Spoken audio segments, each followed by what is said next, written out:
दो बहुओं वाली सास। सरस्वती के दो बेटे हैं।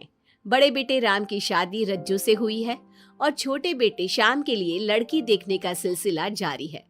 एक दिन रज्जू की माँ का फोन आता है और उसकी सास फोन उठाती है। हेलो, कौन बोल रहा है? दूसरी तरफ फोन पर रज्जू की माँ लीलावती बोलती है। हेलो समधन जी, मैं लीलावती बोल रही हूँ, रज्जू की माँ। अरे नमस्कार समधन जी, कैसी हो? बहुत दिनों के बाद याद किया आज। यहाँ पर तो सब कुछ ठीक है, बस मेरी तबीयत थोड़ी खराब है। अगर बुरा न मानो तो एक बात बोलूं? अरे कैसी बात कर दी आपने समधन जी, आपकी बात का बुरा क्यों मानना, बोलिए बोलिए। मेरी कुछ दिन से तबीयत ठीक नहीं है और यहाँ पर मेरी देखभाल करने वाला कोई नहीं। क्या आप रज्जू को कुछ दिन के लिए मेरे पास भेज सकती हैं? ठीक है, हम रविवार को रज्जू को छोड़ जाएंगे। इतना कहकर सरस्वती फोन काट देती है और अपनी बहू को आवाज लगाती है। रज्जू, ओ रज्जू, जल्दी यहाँ आना तो। क्या हुआ माँ जी, कुछ चाहिए था क्या? अरे नहीं, कुछ नहीं चाहिए।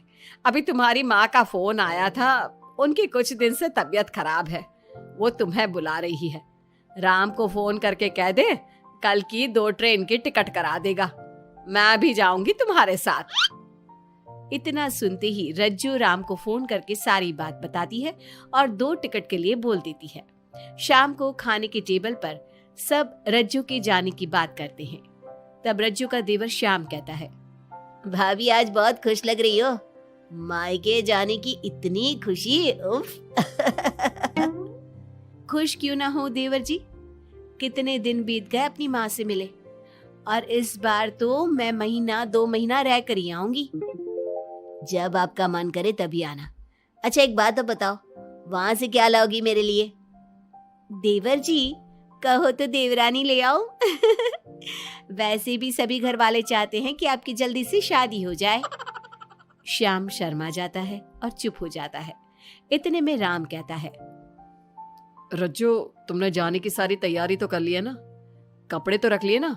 थोड़े गर्म कपड़े भी रख लेना, वहां ठंड होगी, और जल्दी आने की कोशिश करना। ठीक है, मैं जल्दी आने की कोशिश करूंगी बस। अगली सुबह दोनों जाने की तैयारी करने लगी। राम उन्हें स्टेशन छोड़कर घर वापस आता है। कुछ घंटों बाद रज्जू और सरस्वती गांव पहुंच जाते हैं। रज्जू अपनी माँ को देखकर बहुत खुश होती है। माँ, आप अपना बिल्कुल भी ध्यान नहीं रखती, कितनी कमजोर हो गई हैं आप। अब बेटा क्या ध्यान रखूं, उम्र भी तो हो गई है, ये बीमारियां तो लगी रहेगी। बहन जी आइए आइए बैठिए, मुझे बहुत अच्छा लगा कि आप भी यहाँ आई। अगले दिन सरस्वती अपने घर वापस जाने लगती है तो लीलावती से कहती है, बहन जी ध्यान रखना आप अपना, आपकी तबीयत ठीक हो जाए तो आप भी रज्जू के साथ आ जाना, रज्जू के बिना तो घर सूना सूना लगेगा। अब सरस्वती अपने घर आ गई और घर की सारी जिम्मेदारी भी उस पर आ गई। एक दिन वो कपड़े धोकर छत पर सुखाने जाती है।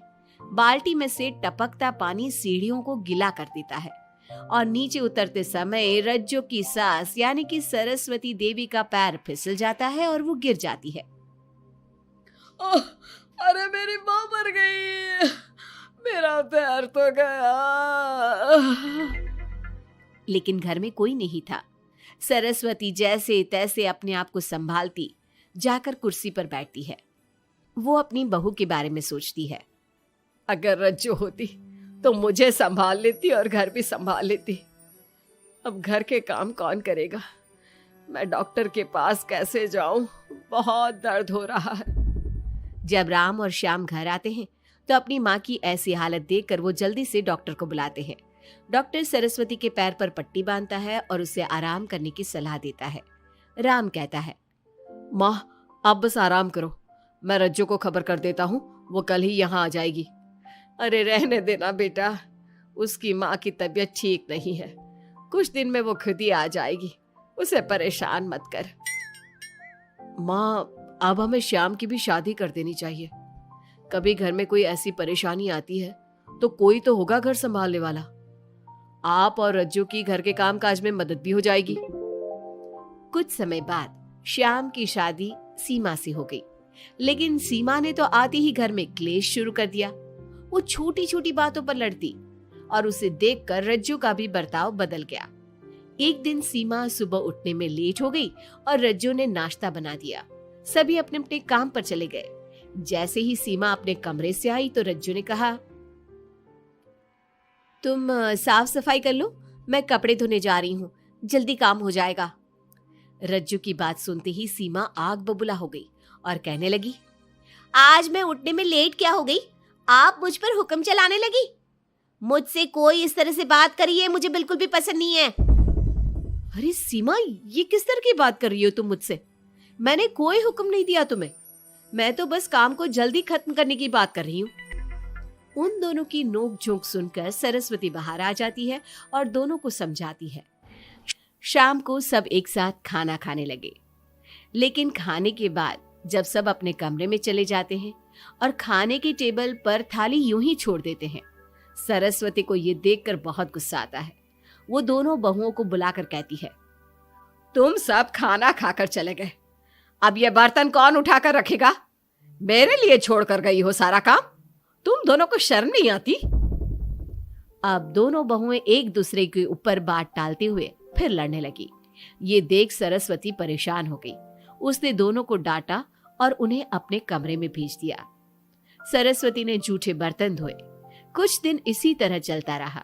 अब दोनों सास की नजरों में एक दूसरे को गिराने में लग गई। माँ जी, जब भाभी फोन पर बात कर रही थी ना, तो कह रही थी मैं अपने मायके चली जाऊंगी तो देखते हैं कि कौन काम करता है। और ये हम सबकी बुराई कर रही थी वो। बहू, किसी की बात चुपके से सुनना गलत है ना। तुम आज के बाद ऐसा मत करना। अब तुम जाओ, मैं रज्जू को समझा दूंगी। सरस्वती ने रज्जू से बात करके उसे समझा दिया। लेकिन रज्जू को अपनी देवरानी पर बहुत गुस्सा आया। अब वो भी सीमा की चुगली अपनी सास से करने लगी। अगले दिन रज्जू अपनी सास के कमरे में जाती है और कहती है, मैंने सीमा को बात करते सुना था। वो देवर जी से कह रही थी कि अगर हम लोग अलग कहीं रहे तो हम ज्यादा खुश रहेंगे, रोज रोज की लड़ाइयों से भी बचेंगे। सरस्वती को इस बात पर गुस्सा तो बहुत आया, लेकिन उसने कुछ कहा नहीं। जब दोनों बहुओं को लगा कि सरस्वती उनकी बातों में नहीं आने वाली, तो उन्होंने रिश्तेदारों और पड़ोसियों से एक दूसरे की चुगली करना शुरू कर दिया। जब सरस्वती को ये बात पता चली तो उसने इनकी लड़ाई को शांत करने का उपाय निकाला। रज्जो, सीमा, यहाँ आओ दोनों। दोनों अपनी सास के पास आती हैं। कल मैं घर में हवन करवा रही हूँ। तुम पड़ोसियों और रिश्तेदारों को आने के लिए कह दो और हवन की सारी तैयारी कर लो। हवन का दिन आ गया। पंडित जी रामायण का पाठ करने लगे। माता सीता से महान कोई पत्नी नहीं। उन्होंने अपने पति के लिए सारे राजपाट, सुख सुविधाएं त्याग दी। अगर कोई पत्नी अपने पति को परिवार से अलग होने को कहती है तो वो पाप की भागीदार होती है और बेटों को भी मां से अलग नहीं होना चाहिए। सीमा पंडित जी की बात बहुत ध्यान से सुन रही थी और उनकी हाँ में हाँ मिला रही थी। ऐसे ही रामायण का पाठ अंतिम सीमा पर आ गया, जिसमें विभीषण के बारे में बताया गया था।